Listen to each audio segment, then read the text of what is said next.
Many of you may not know the name John Wooden, but he is an icon when it comes to college basketball.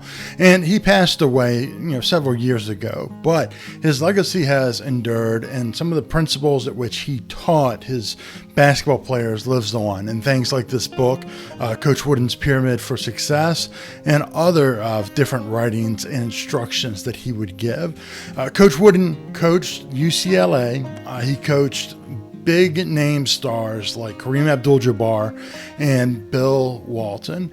And many of them will say that he was the best coach that they ever had.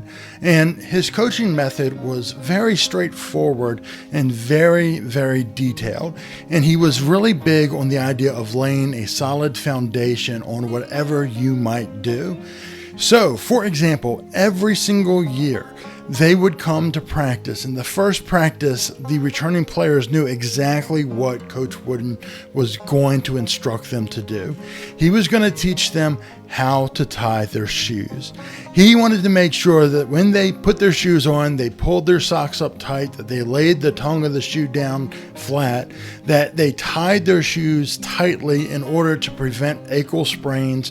And he wanted to make sure that they knew how not to get blisters on their feet. Because if they got blisters on their feet, or if they twisted ankles during practice, they would be out for games, and that mattered. And it was that type of attention to detail that allowed Coach Wooden to win 11 national championships. And when Kareem Abdul-Jabbar and Bill Walton were there, they barely lost any games at all. Kareem Abdul-Jabbar at that time was Lou Alcindor. He would have won 4 championships if they had allowed him to play as a freshman. He won 3 in a row.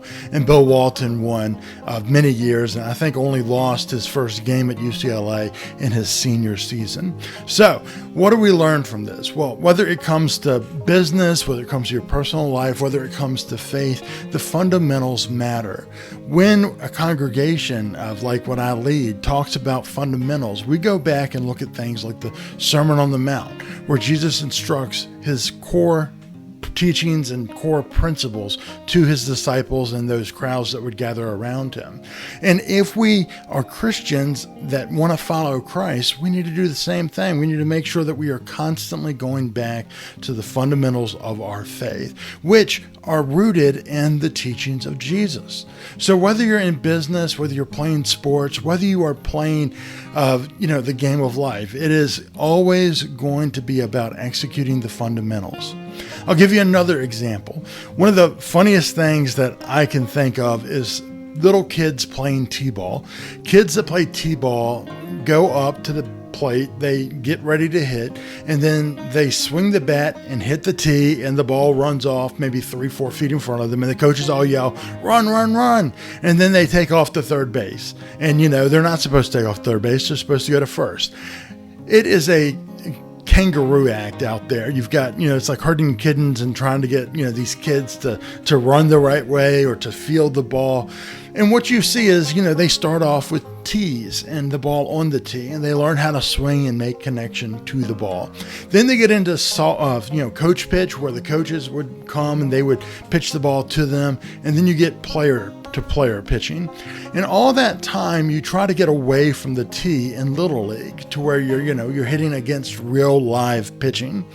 What's interesting is if you were to go to a place like the University of Virginia in Brian O'Connor, and you have individuals there that are playing at national championship levels, they're at the College World Series, they're, excellent ball players. When they start hitting, when they start practicing their swings, they start off on tees. In major leaguers, it's the same way. They hit off of tees to perfect their swing before they remove the tee and actually hit live pitching. Why? Why would they go back to t-ball? Why would they go back to hitting the ball off the tee?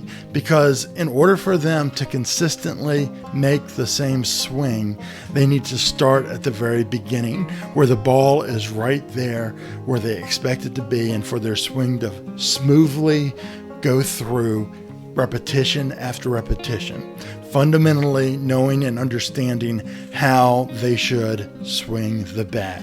And it doesn't matter whether you're a t-ball player or whether you are Mike Trout, Albert Pujols, Shohei Ohtani, whoever it may be. you need to go through the fundamentals, which sometimes brings you back to things that you think you know. But it's easy to get out of habit. It's easy to forget exactly the fundamentals in your life that lead to success. So, if you're interested in reading a good book, Coach Wooden's Pyramid Success is a very good overview of sort of his mentality. He is very wise in some of the things that he says. And if you want to take a look at that, you're welcome to. Just put in Amazon, Coach Wooden's Pyramid of Success. You'll have lots of books that pop up. Hope you're having a great week. Look forward to speaking with you again. Take care.